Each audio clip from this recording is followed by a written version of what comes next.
Buenas tardes, ahora vamos a presentar el proyecto de un motor de un circuito equivalente para un motor de inducción. Para esto es necesario realizar tres pruebas fundamentales. La primera es la del rotor en vacío, que en esta el motor no se encuentra en carga. El módulo que tenemos es el motor, la fuente de alimentación trifásica, y este sería ya el dispositivo que nos va a medir el circuito equivalente, dados los parámetros introducidos del voltaje nominal y la corriente nominal. Por otra parte, hay que tener en cuenta el factor de potencia, que lo vamos a conseguir con el coseno inverso de la potencia activa sobre el voltaje nominal por la corriente de línea. Y una vez realizado esta prueba, la segunda prueba es la de rotor bloqueado, que en esta tenemos los mismos parámetros. Tenemos el motor, la fuente de alimentación y el módulo respectivamente. Para esto recibimos como parámetro el voltaje nominal medido y la corriente nominal. El voltaje medido es en el cual la corriente alcanza su valor de cortocircuito nominal cuando el motor se encuentra bloqueado. Y finalmente tenemos los mismos parámetros para el coseno, para el ángulo, que es el coseno inverso de la potencia activa, entre el voltaje del rotor bloqueado por la corriente nominal. Y finalmente, en la tercera prueba, vamos a hacerla cuando el rotor se encuentra sometido a carga. Para esto necesitamos saber la velocidad en RPM de la máquina síncrona, o sea, del motor de inducción. Hay otro parámetro que hay que tener en cuenta, es el deslizamiento, que para obtenerlo no es más que 1 menos la velocidad del rotor sobre la velocidad del estator, y la frecuencia del rotor, que es el deslizamiento multiplicado por la frecuencia del estator. Una vez realizado estas tres pruebas ya mencionadas, se procede a aplicarlo en el proyecto. Saludos. A continuación, en nuestro proyecto de Máquinas Eléctricas 2, le vamos a explicar el módulo que utilizamos para el proyecto. Aquí se pueden ver las dos entradas de voltaje y una entrada de corriente. Por aquí se alimentó la salida de voltaje que viene del tacómetro, y dentro del módulo se puede ver cómo se utilizó dos transformadores, uno de 220-110 y otro de 110 a 6 voltios.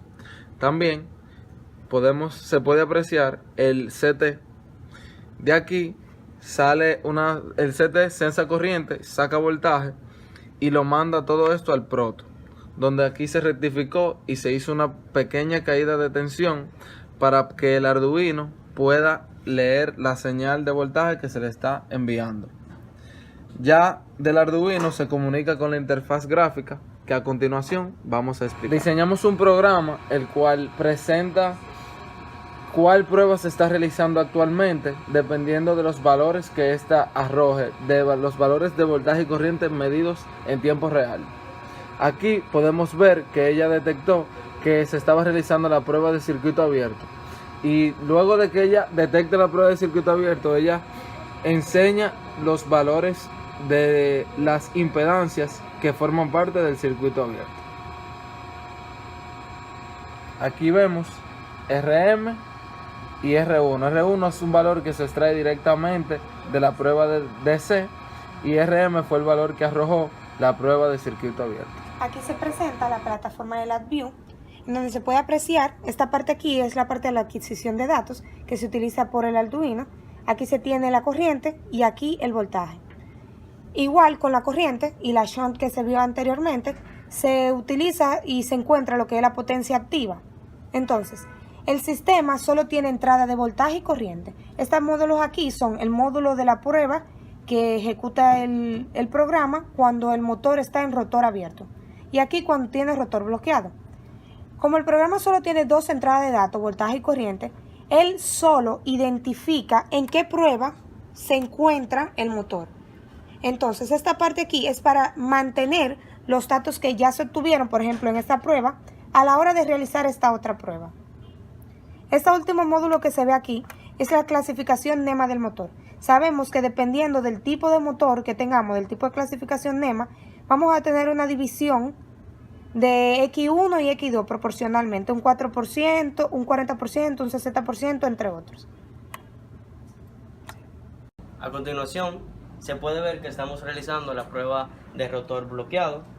Y aquí en el amperímetro podemos ver que se sometió a la corriente nominal, que es 4.5, y el voltaje a 36.36. En la interfaz de LabVIEW podemos ver que se están recolectando los datos de tanto de voltaje como de corriente. Y a continuación ya se verá todos los datos y todos los resultados de esta prueba. Aquí se presentan ya los resultados del circuito equivalente del motor de inducción, tanto de la prueba de circuito abierto como la de rotor bloqueado. Podemos ver en este circuito equivalente los resultados de R1, X1, X2, R2 entre S, RM y XM. También los valores obtenidos de potencia activa, corriente de fase y voltaje de línea, que son valores que cambian dependiendo de la prueba que se esté realizando. En este caso tiene los resultados de la última prueba que se realizó, que fueron los de la de rotor bloqueado. Como última parte se le va a agregar ahora un módulo donde se conecta el motor, una carga resistiva en este caso, y se conecta aquí para ver la velocidad del rotor que tiene, realmente los RPM. Entonces viene aquí, se le pone un voltaje cualquiera y vemos los RPM. Entonces en el módulo se tiene la entrada de los RPM y la salida en el Arduino. Como se ve en LabVIEW, aquí se está midiendo los RPM 1374, que sería la velocidad del rotor. Luego aquí se comprueba la frecuencia, dependiendo si es 60 o 50 la frecuencia del motor, y se obtienen valores como la frecuencia del rotor, el deslizamiento, la frecuencia del estator, que es la de sincronismo. Finalmente, si se ve aquí la pantalla final que se tiene el circuito equivalente total, y se tienen aquí abajo los valores como el deslizamiento, la frecuencia del rotor, los RPM del rotor y la frecuencia de sincronismo.